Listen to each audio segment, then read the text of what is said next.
বাংলাদেশের উত্তর পূর্বে সিলেট বিভাগে বিস্তৃত এক স্বপ্নময় জনপদ সুনামগঞ্জ।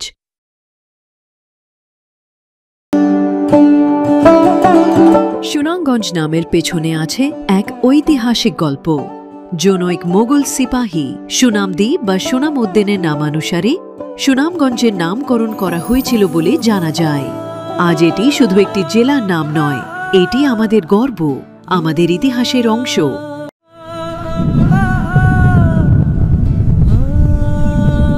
সুনামগঞ্জ মানেই হাওর বাউরের দেশ। বর্ষায় টাঙ্গুয়ার হাওর হয়ে ওঠে নীল সমুদ্রের মতো, শীতকালে পরিণত হয় পাখির অভয়ারণ্য।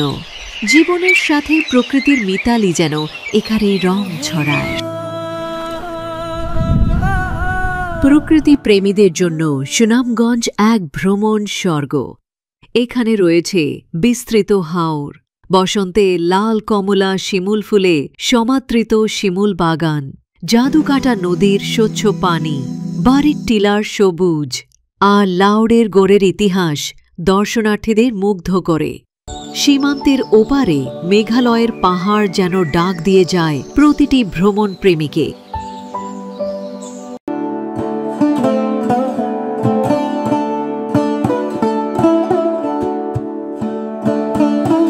সুনামগঞ্জ জেলা শুধু প্রকৃতির মাঝেই সীমাবদ্ধ নয়, সুর এবং সংস্কৃতিতেও বৈচিত্র্যপূর্ণ জেলা। এই মাটিতেই জন্মেছিলেন বাউল সাধক হাসন রাজা, রাধারমণ দত্ত, আর শাহ আব্দুল করিম, দূরবীন শাহের মতো সকল বাউল সাধক। বাউল গানের সুরে, দোতারার ছন্দে সুনামগঞ্জের আত্মা আজও বেঁচে আছে।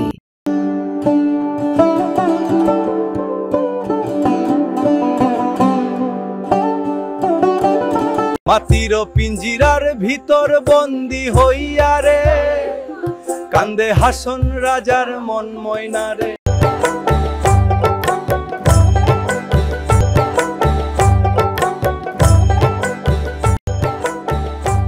এখানের একটা প্রবাদ হল, মৎস্য পাথর ধান সুনামগঞ্জের প্রাণ।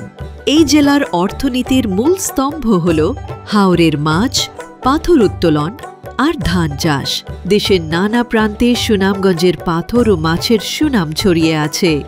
গ্রামের বাজারগুলোতে মাছ এবং সবজি বিক্রি করে লোকজন জীবিকা নির্বাহ করে থাকে।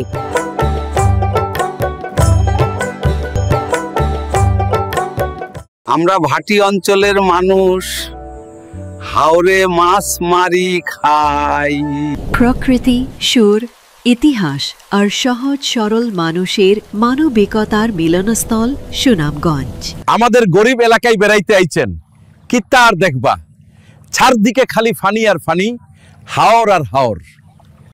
এখানের মানুষ অনেক অতিথি পরায়ণ, যে জেলার বুকে বাজে মাটির গান, নদীর সুর আর মানুষের গল্প। সুনামগঞ্জ ভালোবাসার আরেক নাম। এখানে ভোর হয় নরম ঘাসের ছোঁয়ায়, আর গোধূলি আসে আরেক দিনের সোনালি বার্তা নিয়ে। সুনামগঞ্জ শুধু একটি জেলা নয়, এটি আমাদের হৃদয়ের গল্প। হাওরের ঢেউ, পাহাড়ের কুয়াশা, বাউল গানের সুর আর সরল মানুষের হাসি সব মিলিয়ে এক জীবন্ত কবিতা। যদি কখনো জীবন ক্লান্ত করে, চলে এসো এই হাওরের কোলে। তোমার মন ভিজে যাবে জলছবির মতো শান্তিতে। আর তখনই বুঝবে সুনামগঞ্জ আসলে এক চিরন্তন প্রেমের নাম।